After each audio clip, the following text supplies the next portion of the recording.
wabarakatuh. Perkenalkan, nama saya Dwi Hairunisa. Saya Saloka Hairunisa. Kami di sini akan menjelaskan tentang perkembangan perekonomian di negara maju Jepang.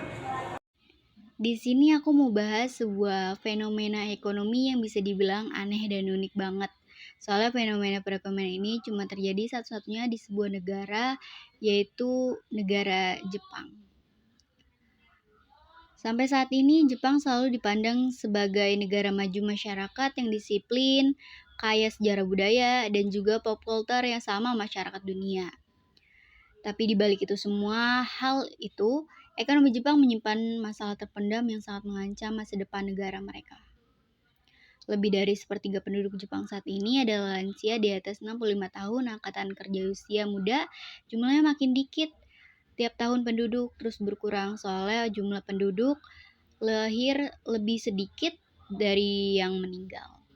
Angkatan muda Jepang menghadapi kultur budaya kerja yang sangat konservatif, budaya senioritas yang tinggi, birokrasi kerja yang berlapis, yang bisa mestiin inovasi baru sampai nyebabin tingkat depresi yang sangat tinggi di kalangan angkatan produktif Jepang. Akar masalah ekonomi Jepang itu ada krisis pendidikan, krisis sosial ekonomi pemuda, dan ekonomi yang jalan di tempat. Yang pertama, krisis kependudukan. Selama 4 tahun terakhir, Jepang ini mengalami penurunan populasi karena angka kelahiran mereka turun terus tiap tahun. Pada tahun 1973, angka kelahiran bayi di Jepang itu mencapai 2 juta bayi dalam 1 tahun. Sementara di tahun 2002, angka kelahiran bayi cuma 800 jiwa aja.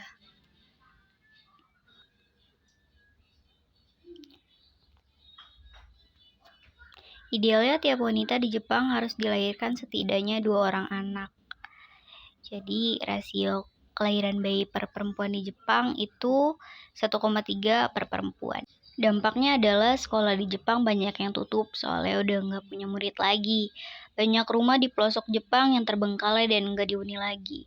Bahkan lebih banyak popok yang terjual buat lansia daripada buat bayi. Prediksinya adalah jika nanti bisa jadi benar-benar punah dalam beberapa abad ke depan. Generasi mudanya. Saat ini jumlah penduduk lansia mencapai sepertiga jumlah penduduk. Artinya 1 dari 3 penduduk Jepang adalah lansia yang nggak bisa lagi produktif untuk kerja. Bahkan 40% perusahaan di Jepang terpaksa masih mempekerjakan pegawai berusia 70 tahun ke atas. Kalau ini masih berlanjut, di tahun 2060, jumlah lansia di Jepang bakal mencapai 50% penduduk. Artinya, 1 dari antara 2 penduduk Jepang adalah lansia. Kondisi ini jadi makan serba salah ketika pemerintah tuh terus ngebebani biaya buat program jaminan sosial hari tua dan jaminan kesehatan. Dengan anggaran kesejahteraan sosial dan kesehatan yang mayoritas buat lansia, negara Jepang bisa menghabisi sepertiga anggaran ekonominya.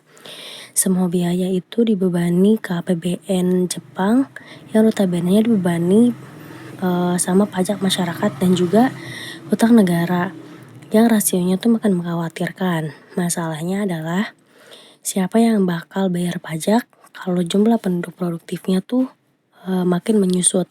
Lembaga keuangan dunia kayak IMF itu udah memprediksi kalau ekonomi Jepang bisa turun sebesar 25% dalam 40 tahun. Karena masalah penduduk yang nggak menunjukkan titik terang selama puluhan tahun terakhir.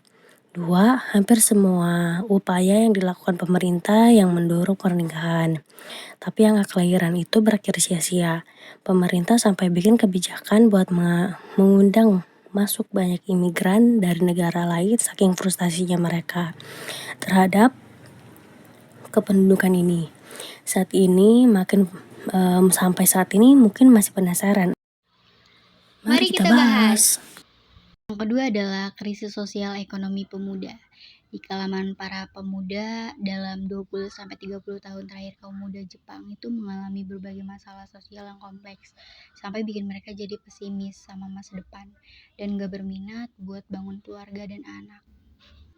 Ekspektasi sosial dan juga budaya kerja yang penuh tekanan.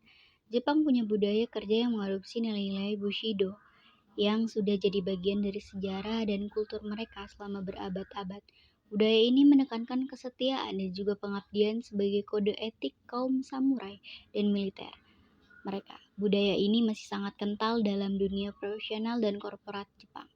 Di era modern saat ini, mulai dari tingkat jam kerja, tidak ada upah lembur, budaya bersosialisasi sepulang kantor, belum lagi budaya bersama bos dan rekan kerja sepulang kantor, yang bikin waktu hidup kaum muda itu menjadi korporatif. Sekeras apapun kaum muda bekerja, generasi senior yang dapat kompensasinya.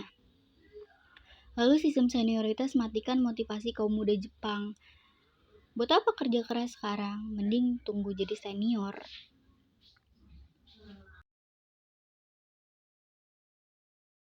Kentalnya budaya yang menjunjung tinggi kesetiaan ini matiin peluang dan juga kebebasan kaum muda Jepang yang dituntut terus tetap setia kaum pekerja muda, termasuk kerja keras di luar batas kemampuan.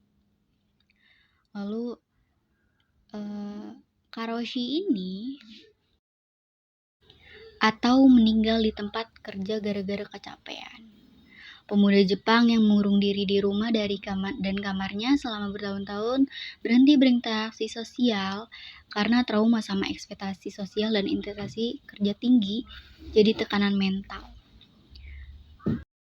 Seenggaknya ada 1 juta penduduk Jepang yang mutusin hubungan sosial dan jadi hikikomori. Ini tuh banyak banget ya. Kalau misalnya dibandingin sama jumlah penduduk usia produktif di Jepang luar, fenomena hikikomori, jutaan kaum muda di Jepang juga nggak sanggup hidupin dirinya sendiri secara mandiri dan masih bergantung hidup dengan di rumah orang tua. Tercatat sekitar 17 juta kaum produktif muda di Jepang masih hidup bergantung sama orang tuanya. Hal ini bikin ekonomi Jepang jadi serba salah. Di satu sisi, Jepang sempat ngalamin percepatan ekonomi luar biasa di tahunan itu. Sementara di sisi lain, semua indikator ekonominya alami tren negatif dan seolah nggak bisa diperbaiki lagi. Masalah yang ketiga yaitu ekonomi Jepang yang jangan di tempat pada tahun 80 pada tahun 70 sampai 80-an. Jepang tuh ngalamin kemajuan ekonomi yang luar biasa banget. Bursa saham Jepang meroket dan bikin masyarakatnya berinvestasi saham tanpa mikirin potensi resikonya sampai terjadi krisis ekonomi yang hantam Jepang pada tahun 90-an yang bikin bursa saham hancur lebur dan ninggalin trauma dalam buat kaum tua Jepang. Mereka anting namanya investasi bukan saham atau upaya apapun yang dinilai resiko secara ekonomi. Makanya kaum tua di Jepang selalu ngasih nasihat buat nabung, jangan belanja, jangan utang, jangan investasi, atau jangan berani buka usaha. Mending jadi karyawan aja, rajin nabung dan hemat. Nyatanya nasihat ini bikin tingkat konsumsi Jepang terus menurun akibat ekonomi Jepang mendak, soalnya masyarakat cenderung berhemat dan gak mau belanja. Harga barang di Jepang cenderung stagnan, bahkan turun harga. Hal ini matiin industri dan makin bikin masyarakatnya nunda buat belanja. Bank Sentral Jepang tentu berupaya gitu ya buat turunin harga saku bunga. Serendah-rendahnya buat ngedorong konsumsi dan merangsang warga Jepang buat berbisnis, tapi jurus ekonomi itu enggak berlaku sama masyarakat Jepang berdasarkan data dari Bank Dunia dari 190 negara Jepang. Ini menduduki peringkat 106 dalam hal kemudahan memulai bisnis dan peringkat 90 dalam kemudahan dapat minjam kredit, dapat menjamin jaminan kredit. Yang mana angka ini tuh bisa dibilang rendah banget buat sebuah negara maju. Aktivitas ekonomi yang jalan di tempat, kebijakan moneter yang gagal menyerapkan Industri pajak yang otomotif rendah, Jepang juga APBN mulai kehilangan dominasi yang dan makin berstandar terkejar jaminan sama sosial. industri Semua itu otomotif akhirnya dari bikin negara pemerintah lain. Jepang terpaksa Mungkin ngutang buat dulunya waktu kecil mengonjak itu ekonomi yang pernah pakai bikin banyak banget produk-produk dari ekonomi Jepang. dalam bentuk program Tapi pemerintah belakangan selama ini puluhan udah tahun. makin banyak gitu ya Jepang ini dipaksa produk terus mengutang saing sampai ke Jepang level yang yang gak sangat kalah bagus mencemaskan dan di juga lebih akhir tahun murah. 2022. Tuh. Nah, itu tadi pembahasan aku tentang problematika kondisi Jepang yang bisa dibilang cukup unik.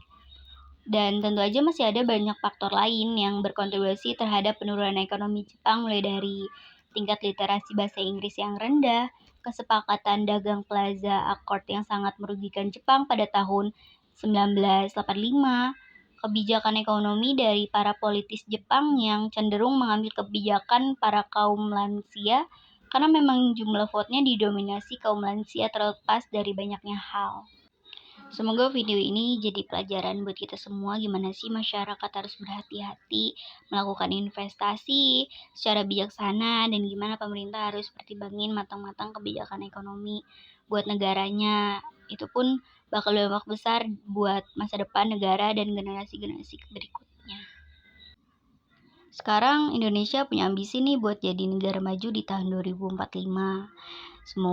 Semoga jangan sampai upaya ini gagal gitu aja gara-gara pemerintahan salah ambil kebijakan atau masyarakat ngelakuin aktivitas ekonomi yang merugikan.